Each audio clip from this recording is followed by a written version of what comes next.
बिस्मिल्लाहिर्रहमानिर्रहीम सल्लल्लाहु ताला अलैहि वालिहि वसहबिहि वसल्लम। ये हमारा लेक्चर नंबर 22 है जो स्टूडेंट तैयारी करें ISSB की। तो वहाँ आपको मालूम होना चाहिए कि लेक्चरेट जो है वो बड़ा अहम टेस्ट होता है लेक्चरेट का, जिसमें आपने मुख्तसर सा लेक्चर देना होता है, ब्रीफिंग देनी है। इसमें कमांड चेक की जाती है, इसमें आपका कॉन्फिडेंस चेक किया जाता है, इसमें यह चेक किया बंदा बोलता कैसे है, क्या बोलता है, इसका नॉलेज चेक किया जाता है, ओवरऑल आपकी पर्सनैलिटी जज की जाती है। तो ये बड़ा अहम टेस्ट है। इसमें आपकी आवाज़ की टोन भी ठीक होनी चाहिए, आई कॉन्टैक्ट ठीक होना चाहिए, नॉलेज ठीक होना चाहिए, ठीक है, और बॉडी लैंग्वेज ठीक होनी चाहिए। तो अभी इसी की प्रैक्टिस हम यहाँ अकेडमी के अंदर कराते हैं स्टूडेंट को। तो सबसे पहले ये अनीस आएगा जिसका टॉपिक है, क्या टॉपिक है आपका? तालीम का हुसूल। तालीम का हुसूल। Okay, start up. बिस्मिल्लाहिर्रहमानिर्रहीम। तालीम, आज मेरा टॉपिक है तालीम का हुसूल। तालीम के हुसूल का मकसद हमारे यहाँ दो तरह से लिया जाता है। एक तालीम वो जिसे हम हासिल करके कुछ पेशा अपना सकते हैं, और दूसरी तालीम वो जिसे हम हासिल करके अपने नज़रियात को आने वाली नस्लों में मुंतकिल कर सकते हैं।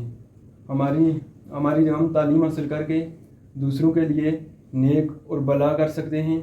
और हमारे यहाँ जो तालीमी निज़ाम है वो अंग्रेज़ों वाला, जो पहले अंग्रेज़ छोड़कर गए थे वही निज़ाम पाया जाता है। हमें उसके साथ हमारे हुक्मरानों ने उसके बाद भी 1947 के बाद भी हमारे हुक्मरानों ने उस निज़ाम को तब्दील नहीं किया, और उसी पर हम अभी तक चल रहे हैं। उस निज़ाम का खात्मा हमें अपनी कोशिश और मेहनत से करना पड़ेगा, और हमें एक दूसरे के लिए मुफीद साबित होंगे। और जब तक हम हमारी जो आने वाली नस्ल है वो उसको हम साइंसी नज़रियात के हवाले से नहीं बताएंगे, उनको सवाल करने का नहीं बताएंगे, और उनको सोचने के बारे में नहीं बताएंगे, तब तक हम एक तरक्की याफ्ता कौम नहीं बन सकते। वाह सलाम। ठीक है, नेक्स्ट आ जाओ बेटा। पहले से इम्प्रूवमेंट है, नज़र आ रही है। पहले दिन तो बोल ही नहीं सकते थे। अस्सलाम वालेकुम जेंटलमैन। क्या टॉपिक है बच्चा? आज हमारा टॉपिक है अगर वतन है तो हम हैं। ठीक। एक बंदे के लिए एक घर भी जो होता है वो वतन होता है। अगर घर नहीं तो बंदा दर बदर होता है, उधर किसी के जगह ठोकरें खाता है, कभी उधर कभी उधर। तो वैसे ही हमारा वतन भी हमारे लिए वैसे ही है। अगर वतन है तो हम हैं। अगर वतन हमें आज़ाद ना मिलता तो आज हम गुलाम होते दूसरों के, अंग्रेज़ों के। और वतन की आज़ादी के बाद हमें हर वो चीज़ मिलती है जो हम चाहते हैं, जैसे कि हमें इबादत करने की, हमें पढ़ने की, हमें आज़ाद घूमने की, हर चीज़ की जो है सलाहियत एक वतन से मिलती है। अगर हमारे पास वतन आज़ाद ना होता तो हम कुछ भी ना होते। आज हम उनके ग़ुलाम होते, उनके मुताबिक ही चलते।